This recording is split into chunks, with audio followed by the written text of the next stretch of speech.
Qu'est-ce que la médecine énergétique? C'est quoi la différence entre médecine énergétique et médecine conventionnelle?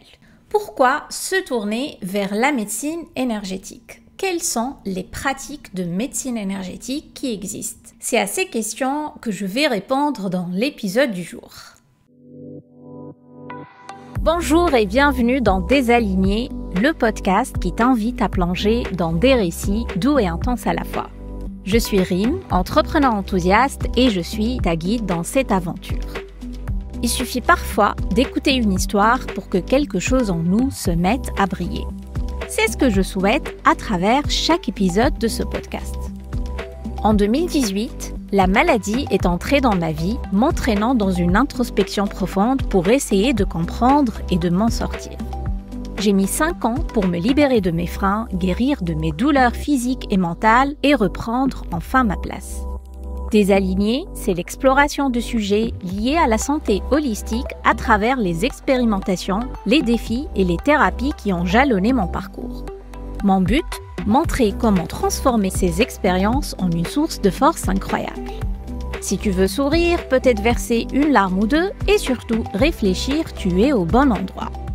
Bonjour à tous, je suis très heureuse de vous retrouver pour ce nouvel épisode de Désaligné. Je voulais avant tout vous dire un grand merci pour les retours que vous me faites sur le podcast. Je suis pleine de gratitude, merci. Et je suis aussi tellement en joie de partager cette aventure avec vous. Dans l'épisode du jour, on va parler de médecine énergétique et des raisons qui m'ont poussé à m'y intéresser et à l'adopter depuis maintenant 5 ans. Je tenais à faire cet épisode car je sais que l'énergie et la médecine énergétique, c'est quelque chose de flou et qui crée de la confusion chez certaines personnes jusqu'à faire totalement un blocage par rapport à ça. C'est un peu normal parce que l'énergie dont on parle dans cette médecine, qui est l'énergie vitale, est tellement infime qu'on ne peut pas la quantifier. Et croire qu'elle existe vraiment, car beaucoup de personnes dites pragmatiques, il faut le voir pour le croire. On entre directement dans le vif du sujet pour définir la médecine énergétique. La médecine énergétique consiste en un rééquilibrage des flux d'énergie qui circulent tout au long de notre corps entre nos différents organes. Le chemin ou les canaux par lesquels passent ces flux d'énergie s'appellent les méridiens. Si vous regardez l'épisode sur YouTube, vous avez une image qui illustre ces méridiens. C'est un peu comme des circuits électriques qui interagissent entre eux et qui permettent aussi aux organes d'interagir entre eux, en se transmettant des informations très rapidement à la vitesse de lumière et en envoyant des signaux pour modifier la température du corps, atténuer une inflammation, équilibrer une émotion et ainsi de suite. D'ailleurs, on parle de force vitale qui circule dans notre corps et qui nous maintient en bonne santé. En médecine chinoise, cette force vitale est appelée Qi. Parmi les médecines énergétiques les plus courantes, on trouve l'acupuncture chinoise qui est d'ailleurs la pratique la plus vieille puisqu'elle date de 2000 ans avant Jésus-Christ. Il y a aussi des pratiques énergétiques beaucoup plus récentes comme le Reiki, la kinésiologie, le shiatsu ou encore le EFT. Bien qu'elles soient nombreuses, elles visent toutes le même but, celui d'équilibrer l'énergie vitale dans notre corps. Certaines de ces pratiques vont être évoquées dans des prochains épisodes de Désaligné parce que j'ai quasiment tout testé. Et il y en a qui sortent vraiment du lot. Les scientifiques ont changé notre compréhension des phénomènes énergétiques en démontrant que la matière qui compose notre organisme est elle-même faite d'énergie. Cette dernière peut même être mesurée grâce à un électroencéphalogramme, un EEG, qui permet de mesurer et d'enregistrer l'activité électrique dans le cerveau. Je ne sais pas si vous visualisez cet appareil avec des fils et des capteurs qu'on peut avoir sur la tête. On peut aussi mesurer ça grâce à une IRM, car comme je l'ai dit précédemment, cette énergie n'est pas visible à l'œil nu, comme nos cellules ou nos organes ou le sang qui circule en nous par exemple. Alors, pourquoi je me suis tournée vers la médecine énergétique? Si vous avez écouté ou regardé les épisodes qui ont précédé, vous savez qu'entre 2018 et 2020, j'ai eu 2 diagnostics de 2 maladies assez lourdes qui sont l'endométriose profonde et la polyarthrite rhumatoïde. Le point commun entre les 2 maladies, c'est qu'elles n'ont pas vraiment de vraies causes qui ont été scientifiquement prouvées. On parle de prédisposition génétique, mais aussi de facteurs environnementaux, mais pas plus.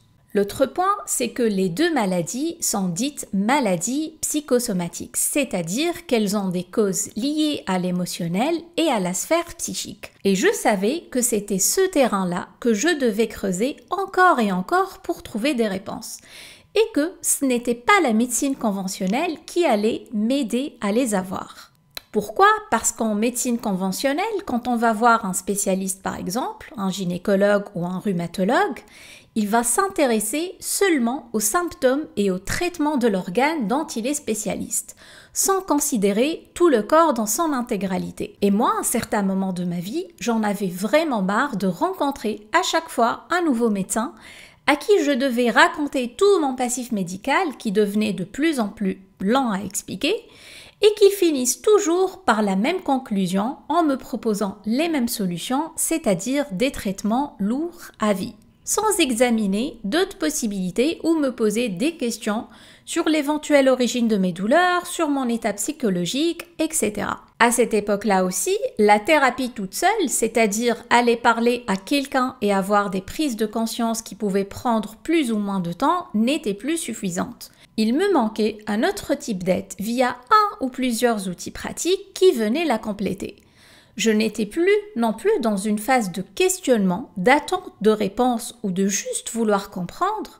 Je voulais actionner un changement, prendre le contrôle de mon corps, passer à une phase supérieure. Après, au moment où le traitement de la polyarthrite a commencé à faire effet et que je suis sortie de la période des crises, il y avait une certitude qui grandissait en moi. Je me disais que je n'étais pas prête à vivre toute ma vie avec des traitements aussi lourds. Pendant des années, je ne me déplaçais jamais sans ma pharmacie mobile, composée d'au moins 7 comprimés à prendre par jour, en plus de mon injection hebdomadaire qui était un peu ma sauveuse de crise, et j'avais quelque part peur de devenir dépendante des médicaments, qu'on soit obligé de m'augmenter des doses ou qu'ils ne fassent plus effet, comme c'était le cas lors de quelques passages aux urgences où la morphine ne me soulageait plus complètement. Pour l'endométriose, je n'étais pas non plus prête à passer au bloc opératoire tous les ans pour me faire opérer.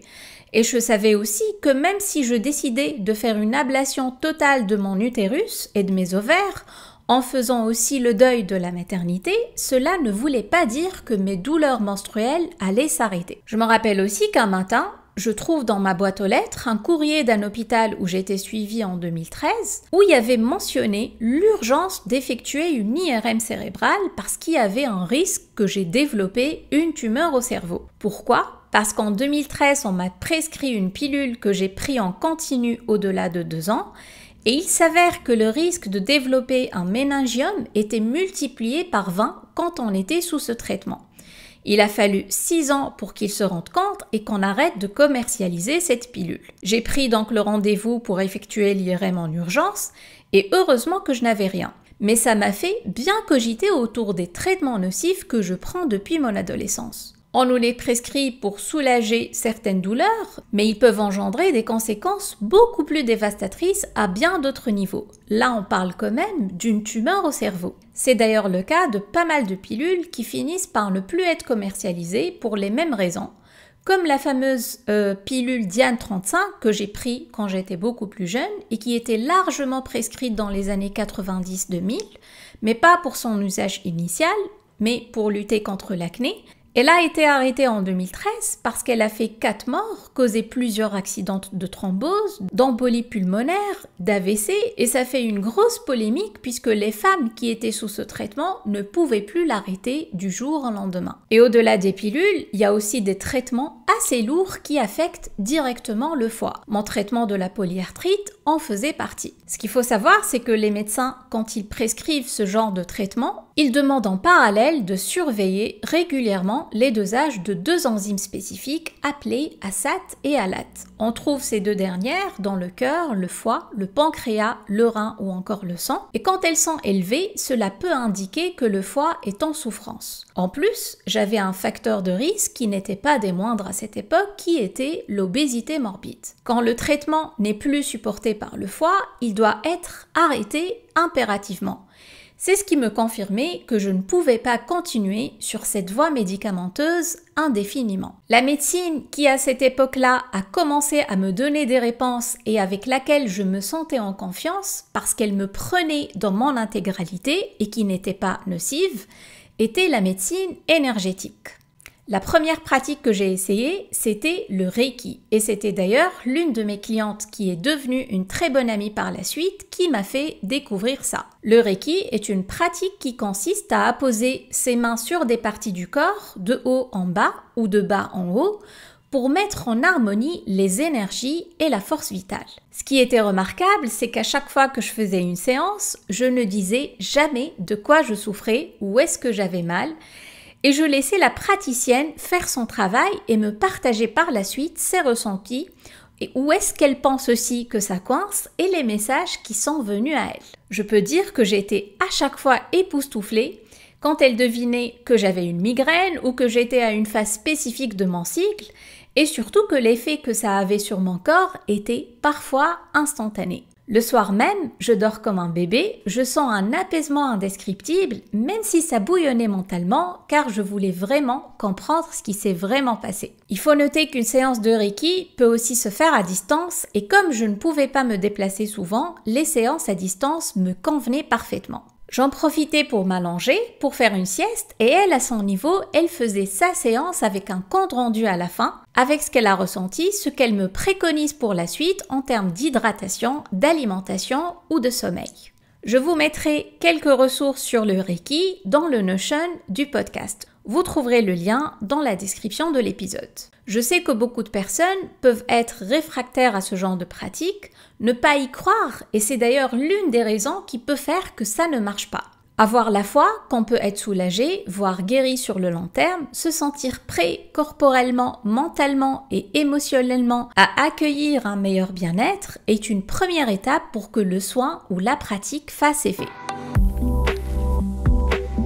Ce qui m'intéresse dans la médecine énergétique, c'est qu'elle est dite holistique, c'est-à-dire qu'elle nous prend dans notre intégralité, avec notre corps physique qui bouge, qui dépense de l'énergie, qui peut se blesser aussi, notre corps mental qui pense, qui a des croyances limitantes ou pas, qui peut freiner notre épanouissement et donc notre guérison, et notre corps émotionnel qui ressent des émotions positives et négatives qu'il n'exprime pas toujours. Et à un certain moment de ma vie, je me disais que je ne pouvais pas guérir complètement si je n'ouvrais pas toutes les portes et que je n'explorais pas toutes mes couches en tant qu'être humain. C'est ce qui m'a aussi fortement intéressée plus tard dans le Human Design, qui est un outil énergétique. Ce que je trouve magnifique dedans, c'est que non seulement on s'appuie sur cette part de médecine standard, en s'intéressant aux organes, à leur fonctionnement, à leur équilibre et ainsi de suite, et on va beaucoup plus loin en associant chacun de ces organes et chaque dysfonctionnement à une thématique spécifique. Quand la thématique est associée à un blocage qu'on rencontre dans la vraie vie, on peut directement faire le lien avec l'organe en question. On le comprend d'une manière scientifique et on va au-delà via un travail mental, émotionnel, mais aussi corporel.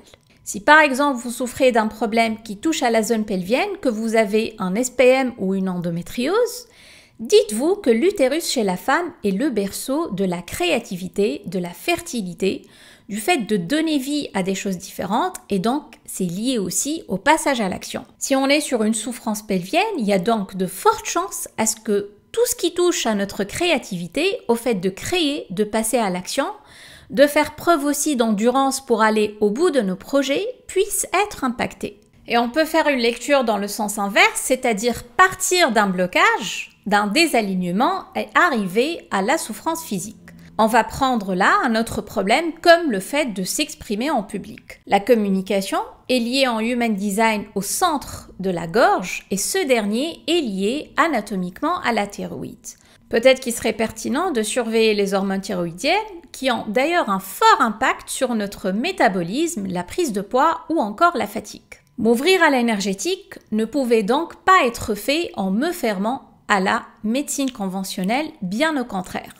Cette dernière reste un socle bien solide en termes de savoir et de compréhension, et parce que mon côté pragmatique en avait besoin aussi, mais je peux dire que les deux médecines se marient bien ensemble et je pense fortement que ce mariage est l'avenir de la médecine en général. On ne peut plus nier aujourd'hui que la médecine conventionnelle a certaines limites et que la médecine énergétique peut être un vrai support pour la soutenir et combler certaines failles. Depuis septembre 2022, date à laquelle j'ai vraiment senti que j'ai commencé à guérir, j'ai l'énorme chance d'être suivie par un acupuncteur tous les mois qui est à la base médecin et prof à la fac de médecine.